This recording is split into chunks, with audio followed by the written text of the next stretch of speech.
Bonjour à tous, bienvenue à notre méditation quotidienne.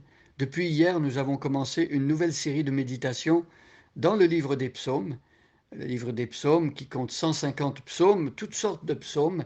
Certains ont dit des psaumes qu'ils exprimaient tous les états d'âme qu'un être humain peut connaître. Certains psaumes sont des psaumes joyeux, d'autres psaumes euh, reflètent l'anxiété, l'angoisse d'une personne. Il y a des psaumes où l'auteur du psaume va décrire des circonstances difficiles, d'autres heureuses. Euh, Toutes sortes de psaumes. Parfois, un psalmiste va écrire dans l'amertume de son cœur. Et quand on vient à Dieu pour le prier, eh bien, on peut venir tel qu'on est. Si on est amer, si on est fâché, si on a de la colère, on peut venir à Dieu avec ses sentiments et le dire à Dieu. Et Dieu ne va pas nous laisser dans cette colère ou dans cette angoisse ou dans cette amertume. Le contact avec Dieu, la relation avec Dieu va nous aider à sortir de ces pièges et de ces états d'âme qui nous font du mal, qui nous attristent. Souvent, dans les psaumes, on remarque David qui commence le psaume en, en confessant à Dieu, en lui avouant qu'il n'est pas bien.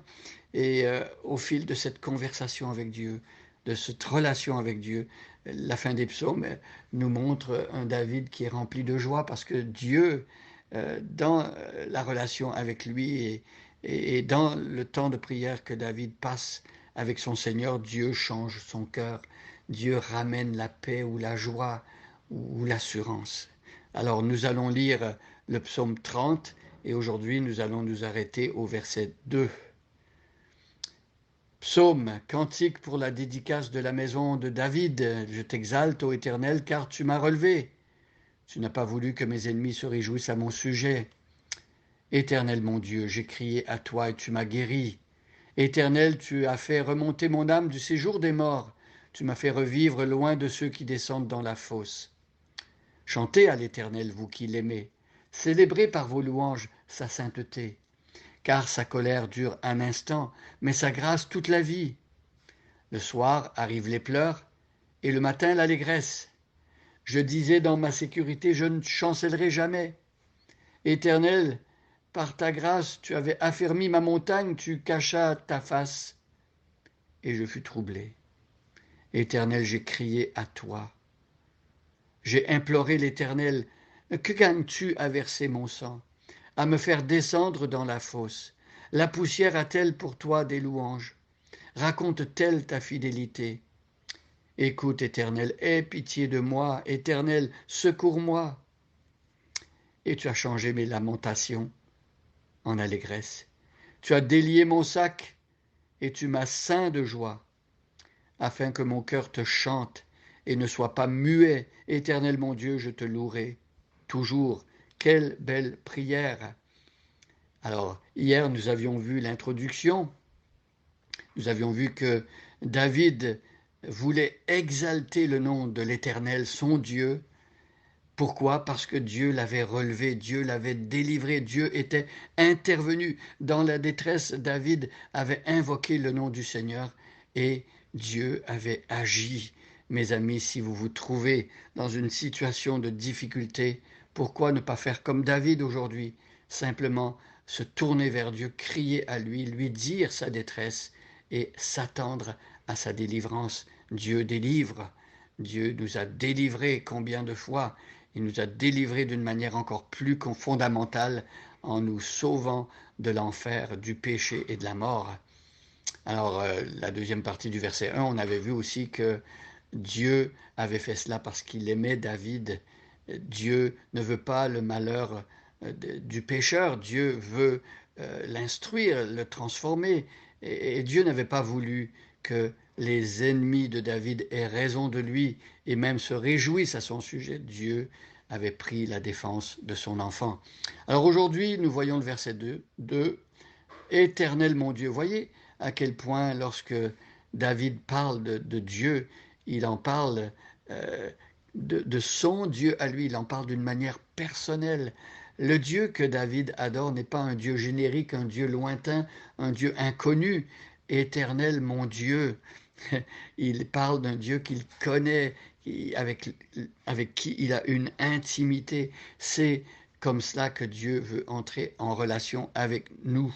Il ne veut pas que pour nous la divinité reste quelque chose de flou, d'étranger, de lointain. Il veut qu'on le connaisse personnellement. Et c'est Jésus-Christ qui nous fait connaître Dieu. Un passage de l'Évangile selon Jean dit personne n'a jamais vu Dieu, mais le Fils qui est dans le sein du Père est celui qui l'a fait connaître. Le Fils qui vit dans l'intimité de Dieu est celui qui nous révèle Dieu, qui nous permet d'avoir un Dieu qui devient également pour nous intime. Alors, Éternel mon Dieu, David dit, j'ai crié à toi, crié à Dieu. C'est une expression assez intéressante. Qu'est-ce que ça veut dire? Ça ne veut pas dire crier sur Dieu.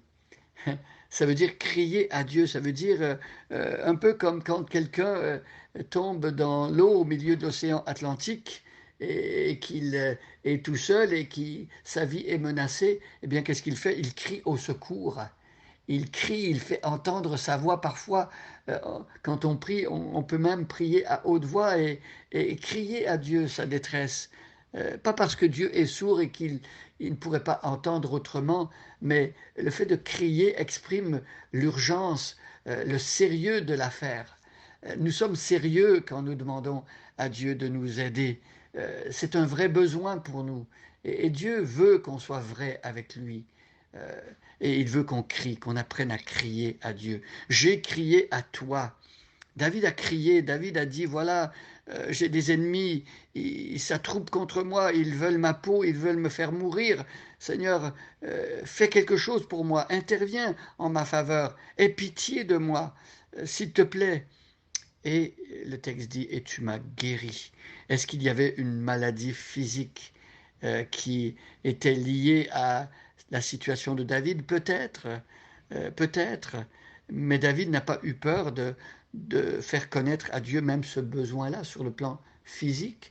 Vous savez, on peut tout dire à Dieu. On peut apporter tous nos besoins à Dieu. Le texte dans Philippiens chapitre 4, verset 6, nous dit « Faites connaître vos besoins à Dieu par des prières, des supplications et avec des actions de grâce. Et la paix de Dieu, qui surpasse toute intelligence, gardera vos cœurs et vos pensées en Jésus-Christ. » Alors comment est-ce que dans les difficultés, notre cœur peut être rassuré et en paix? C'est lorsqu'il se fixe sur Jésus-Christ. Voilà la solution, voilà la réponse de Dieu. Éternel mon Dieu, j'ai crié à toi, tu m'as guéri.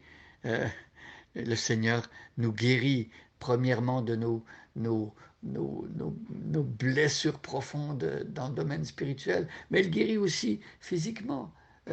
Si vous avez des soucis, des difficultés, venez simplement à Dieu comme un enfant qui parle de ses difficultés, de ses besoins à son papa ou à sa maman. Dieu veut entendre et Dieu est bon, il prendra soin de nous. Bonne journée à chacun et à chacune et soyez bénis.